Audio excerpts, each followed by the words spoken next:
ভাই অনেকদিন পর তো হাতে টাকা পয়সা হলো, চ এবার একটা ফিস্টি করা হবে। যা সবজি কিনে আনা হোক, চ। এ ভাই তোরা কোথায় যাবি?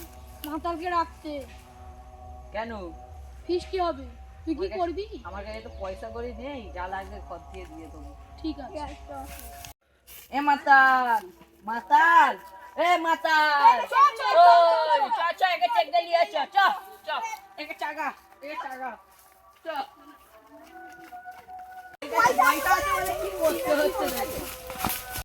চুরি করে কতদিন খাওয়া হবে? নিজের পয়সা খাওয়াটা খুব ভালো না? মজাই আলাদা। খাওয়া কখন হবে? রাত্রেবেলা। রান্নাটাকে করতে দেখতে হবে তো। তুই রান্না করতে পারিস? তুই ঢালে এসে বস, রান্না কর। এই কুদা ভাই রাত তো হয়ে গেল, খাওয়া হবে কখন? আর একেই যাই করি ভাই, শীতকালে আর রাতের বেলা ফিস্টি করবুনি। শিয়াল আসবে ভাই, তাড়াতাড়ি খেয়ে নিয়ে আর পালাতে হবে। আর সব ছেলেরাও কোথায় চলে যাচ্ছে?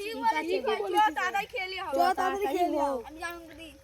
ফিস্টি করতেছি, তখন তো ঘোদর ঘোদর করেই যাচ্ছে।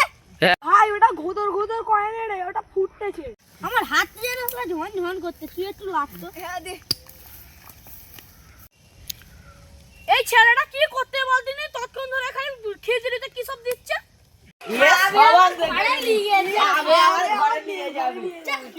ঘরে আবার নিয়ে যাচ্ছিস খেয়ে? ওই কিষান খাবার জিনিস লেগে তো তোর কি? এ তো চলে গেল, আমরাও চলে যাই। যেটুখানি খাচ্ছি সেটুখানি কি হবে? ফেলে দে দিবি। ফিস্টিটা নুন হয়েছে, ঝাল হয়েছে, কিচ্ছুই হয় না।